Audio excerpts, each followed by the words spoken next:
Friends, welcome to one style cooking.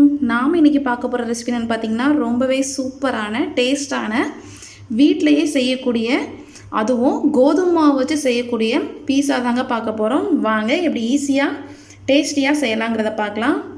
வீடியோக்குள்ளே போகிறதுக்கு முன்னாடி கீழே உள்ள ரெட் கலர் சப்ஸ்கிரைப் பட்டனை கிளிக் பண்ணுங்கள். கூடவே பக்கத்தில் உள்ள பெல் ஐக்கானையும் கிளிக் பண்ணுங்கள். அப்போ தான் நான் போடுற வீடியோ எல்லாமே உடனுக்குடன் உங்களுக்கு தெரிய வரும். வாங்க இப்போ வீடியோக்குள்ளே போகலாம். கோதுமை மாவு வச்சு பீஸா செய்கிறதுக்கு இப்போது இந்த கப்பால் 1 கப் அளவு கோதுமை மாவு எடுத்திருக்கேன். ஸோ இதில் வந்து நம்ம ஈஸ்ட் எதுவுமே ஆட் பண்ண போகிறது கிடையாது.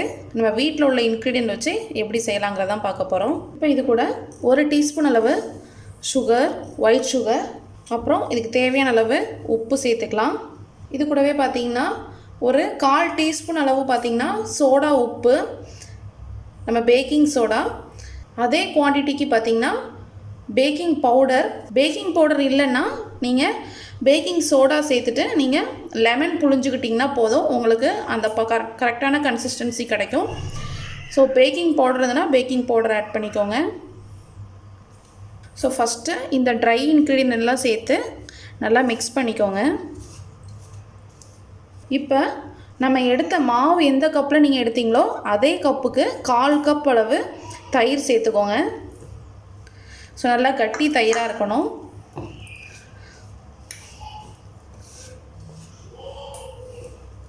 ஸோ இந்த தயிர் சேர்த்து நல்லா கட்டி எதுவும் இல்லாத அளவுக்கு எல்லா இடத்துலையும் நல்லா ஈவனாக மிக்ஸ் ஆகிற மாதிரி பிசைஞ்சுக்கோங்க.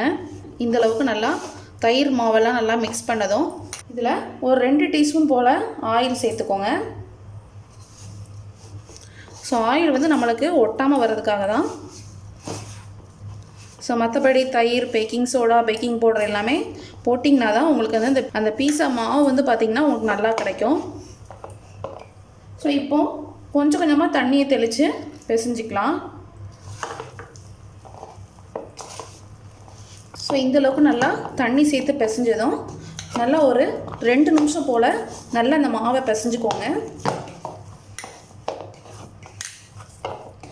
அப்போ தான் உங்களுக்கு அந்த கன்சிஸ்டன்சி வந்து பார்த்திங்கன்னா கரெக்டாக கிடைக்கும். ஸோ பாருங்கள், இந்தளவுக்கு மாவை பிசைஞ்சுக்கோங்க. இந்த மாவோட டெக்ஸ்சர் பார்த்திங்கன்னா உங்களுக்கு இந்த மாதிரி நீங்கள் பார்த்தீங்கன்னா உங்களுக்கு இந்த மாவோட டெக்ஸ்சர் வந்து இந்த மாதிரி இருக்கணும். ஸோ இந்தளவுக்கு நல்லா பிசைஞ்சுக்கோங்க. ஸோ நம்ம இந்த குவான்டிட்டி எல்லாம் போட்டிங்கன்னா தான் உங்களுக்கு இந்த மாதிரி வரும். இல்லைனா உங்களுக்கு நார்மல் சப்பாத்தி மாவுக்கு எப்படி இருக்கும் அதே மாதிரி தான் கிடைக்கும். ஸோ இப்போது மேலே ஒரு 1 டீஸ்பூன் போல் எண்ணெய் சேர்த்துக்கலாம். ஸோ எண்ணெய் சேர்த்து இந்த மாதிரி கன்சிஸ்டன்சிக்கு நல்லா மாவு பிசைஞ்சு வச்சுக்கோங்க. இப்போ இது ஒரு துணி வச்சு நம்ம க்ளோஸ் பண்ணி வச்சிடலாம். ஓப்பனில் இருந்துச்சுன்னா உங்களுக்கு மாவு வந்து ட்ரை ஆயிரும். ஸோ பீஸா பண்ணுறதுக்கு பார்த்திங்கன்னா இந்த மாதிரி நான் நார்மல் கடாய் தான் எடுத்திருக்கேன். ஸோ இந்த கடாய் வந்து ஃபஸ்ட்டு பார்த்திங்கன்னா நல்லா ஹீட் பண்ணிக்கோங்க. தண்ணி எதுவும் உள்ளே இருக்கக்கூடாது. ஸோ நல்லா ஹீட் ஆனதும் இதில் உப்பு சேர்த்துடலாம். ஸோ நான் உப்பு வச்சு தான் பேக் பண்ண போகிறேன். ஸோ உப்பு வந்து நம்ம நார்மலாக நம்ம குக்கிங்க்கு யூஸ் பண்ணுவோம்ல அந்த உப்பு தான். ஆனால் நீங்கள் இதில் இந்த உப்பை யூஸ் பண்ணிவிட்டு நீங்கள் அதுக்கப்புறம் மறுபடியும் அந்த உப்பை தூர போட்டுறாதீங்க. பேக் பண்ணணும்னு நினச்சிங்கன்னா நீங்கள் இந்த மாதிரி இதே உப்பையே ரீயூஸ் பண்ணிக்கலாம். ஸோ அதனால் உப்பை வந்து தூர போட்டுறாதீங்க. ஸோ பாருங்கள், 1 கப் அளவு உப்பு போதும். ஸோ இப்போது அடுப்பை வந்து நல்லா ஹை ஃப்ளேமில் வச்சு இந்த உப்பை வந்து நல்லா ஹீட் பண்ணிடலாம். ஸோ இதை மூடி வச்சிடலாம். அதுக்கு ஏற்ற மூடியாக பார்த்து மூடி வச்சுக்கோங்க. இது நல்லா இப்போ ஹீட் ஆகட்டும். இது ஒரு 10 மினிட்ஸ் வரைக்கும் ஹீட் பண்ணணும். ஸோ பாருங்கள், இப்போ நம்மளோட மாவு நல்லா ரெடி ஆயிடுச்சு. ஸோ ஃபஸ்ட்டு நம்ம மாவு பிசைஞ்சதுக்கும் இப்போ நல்லா டிஃப்ரென்ஸ் தெரியும். ஸோ இப்போ இந்த மாவில் கொஞ்சமாக ஒரு பெரிய போர்ஷன் எடுத்துக்கோங்க. ஸோ இந்தளவுக்கு பெரிய போர்ஷனாக எடுத்துக்கோங்க. ஸோ நம்ம இப்போது இந்த பிளேட்டில் வச்சு தான் நம்ம பீஸா செய்ய போகிறோம்.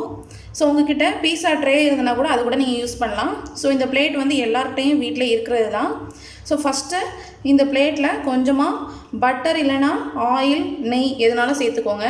ஸோ இதை சேர்த்து நல்லா ஈவனாக எல்லா இடத்துலையும் அந்த ஆயில், நெய் படுற மாதிரி நல்லா மிக்ஸ் பண்ணிக்கோங்க.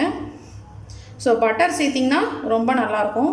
ஸோ இப்போது நம்ம எடுத்து வச்சுருந்த மாவு இருக்குல்ல, ஸோ அதை இந்த பிளேட்டில் எந்த அளவுக்கு சைஸ் வருமோ அந்த அளவுக்கு நல்லா ப்ரெஸ் பண்ணி நல்லா விரித்து விட்டுக்கோங்க. நீங்கள் இப்படி கைட்ட ப்ரெஸ் பண்ணலனா கூட நீங்கள் நம்ம சப்பாத்திக்கு உருட்டுவோம்ல, ஸோ அந்த மாதிரி மெல்லிஸாக கூட உருட்டிக்கோங்க. ஸோ ரொம்ப மெல்லிஸாக தேய்க்கக்கூடாது, கொஞ்சம் திக்காக தேய்ச்சிக்கோங்க.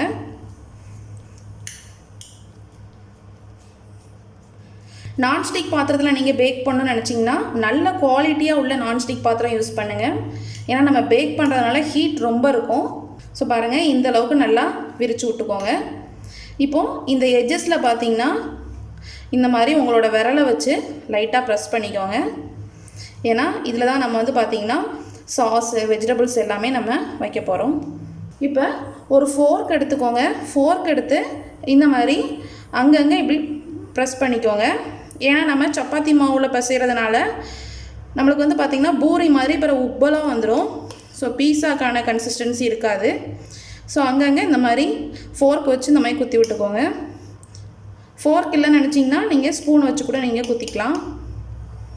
ஸோ இந்த அளவுக்கு போதும்.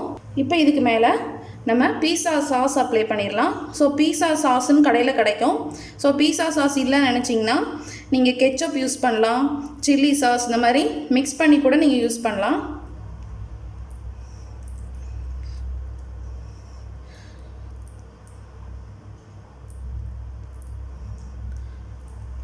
ஸோ இந்த மாதிரி பீஸா சாஸ் ஆட் பண்ணிவிட்டு இதுக்கு மேலே நான் வந்து மொசரல்லா சீஸ் யூஸ் பண்ணுறேன். ஸோ உங்கள்கிட்ட எந்த விதமான சீஸ் இருக்கோ அதை யூஸ் பண்ணிக்கோங்க. ஸோ பாருங்கள், ஸோ இதில் கொஞ்சமாக சீஸ் ஆட் பண்ணிக்கலாம்.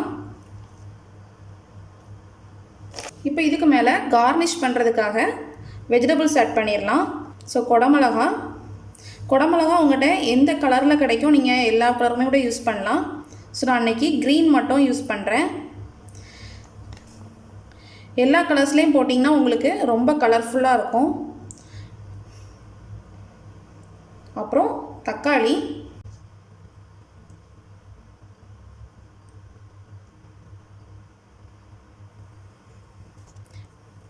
இடையில கொஞ்சம் கொஞ்சம் வெங்காயம் சேர்த்துக்கோங்க. வெங்காயத்தை உதுத்துட்டு சேருங்க. ஸோ மொத்தமாக சேர்த்திங்கன்னா அது நல்லா இருக்காது. கூடவே பார்த்திங்கன்னா கலர்ஃபுல்லாக இருக்கிறதுக்காக கார்ன் எடுத்திருக்கேன்.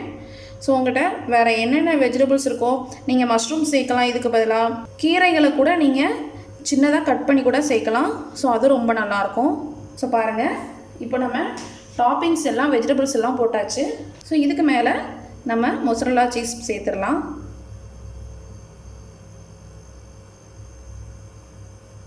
நீங்கள் ஸ்பைசஸ் வந்து பீஸா ஸ்பைசஸ்னு கடையில் கிடைக்கும். ஸோ நீங்கள் அது கூட யூஸ் பண்ணலாம். உங்கள்கிட்ட வேறு ஸ்பைசஸ் இல்லைன்னு நினச்சிங்கன்னா பார்த்திங்கன்னா காஞ்ச மிளகா இருக்குல்ல, அதை வந்து மிக்சியில் போட்டு நல்லா கிரைண்ட் பண்ணி வச்சுக்கோங்க. Chilli flakes. ஸோ இந்த சில்லி ஃப்ளேக்ஸை லைட்டாக ஒரு பிஞ்சு எடுத்து அப்படியே மேலே தூவிக்கோங்க. ஸோ மேலே தூவுறதுனால பார்த்திங்கன்னா உங்களுக்கு இந்த சீஸ்லேயும் அதோட ஃப்ளேவர்லாம் நல்லா இறங்கும். ஸோ நம்மளோட பீஸா எல்லாமே ரெடி பண்ணியாச்சு. இப்போ நம்ம பேக் பண்ணிடலாம். பாருங்கள், இது வந்து 10 மினிட்ஸ் ஆகிடுச்சு. இப்போ கவனமாக ஓப்பன் பண்ணிக்கோங்க, ரொம்ப ஹீட்டாக இருக்கும். இதுக்கு மேலே டைரெக்டாக அந்த பிளேட்டை வைக்காமல் ஸோ இந்த மாதிரி ஒரு பவுல், சின்ன பவுலாக எடுத்துக்கோங்க. ஏன்னா ஹைட்டும் நம்மளுக்கு கரெக்டாக இருக்கணும். பவுல் இல்லைன்னு நினச்சிங்கன்னா நம்ம சாப்பாடெல்லாம் வடிச்சிட்டு கீழே ஒரு வட்டு மாதிரி வைப்பல, அதை கூட நீங்கள் வச்சுக்கலாம். ஸோ நான் இப்போ அந்த பவுல் வைக்கிறேன். ஸோ இப்போது இதுக்கு மேலே இந்த பீஸா ட்ரேயை வச்சாச்சு. ஸோ பார்த்திங்கன்னா உங்களுக்கு சைடெல்லாம் கேப் இருக்கணும். ஸோ கேப் இருந்தால் தான் வந்து பார்த்திங்கன்னா உங்களுக்கு நல்லா அந்த பீஸா வந்து குக் ஆகும். ஸோ அதனால் கேப் இருக்க அளவுக்கு பாத்திரத்தை வச்சுக்கோங்க. சைடில் எட்ஜில் கொஞ்சமாக பட்டர் தடவிக்கலாம். பட்டரை வந்து மெல்ட் பண்ணி வச்சுருக்கேன். ஸோ அந்த பட்டர் அப்ளை பண்ணிக்கோங்க இந்த கார்னரில் மட்டும். நம்ம மூடி வச்சிடலாம்.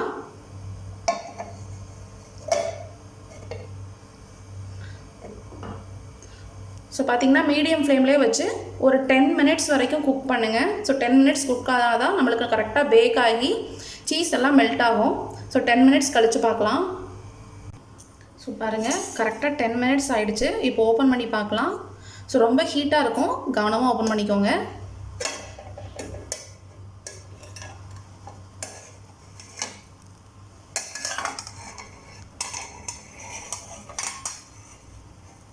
பாருங்கள், நம்மளோட பீஸா சூப்பராக ரெடி ஆகிடுச்சு.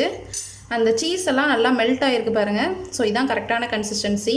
இப்போ இந்த பிளேட்டை நம்ம எடுத்துடலாம். ஸோ பிளேட் எடுக்கும்போது கவனமாக எடுத்துக்கோங்க. ஸோ பாருங்கள், நம்மளோட பீஸா சூப்பராக ரெடி ஆகிடுச்சு. ஸோ நீங்களும் உங்கள் வீட்டில் ட்ரை பண்ணி பாருங்கள். கண்டிப்பாக இந்த ரெசிபி உங்களுக்கு பிடிக்கும்னு நினைக்கிறேன். இந்த ரெசிபி பிடிச்சிருந்துச்சுன்னா நம்ம சேனலை லைக் பண்ணுங்கள், ஷேர் பண்ணுங்கள், கமெண்ட் பண்ணுங்கள். மறக்காமல் சப்ஸ்கிரைப் பண்ணுங்கள். தேங்க்யூ.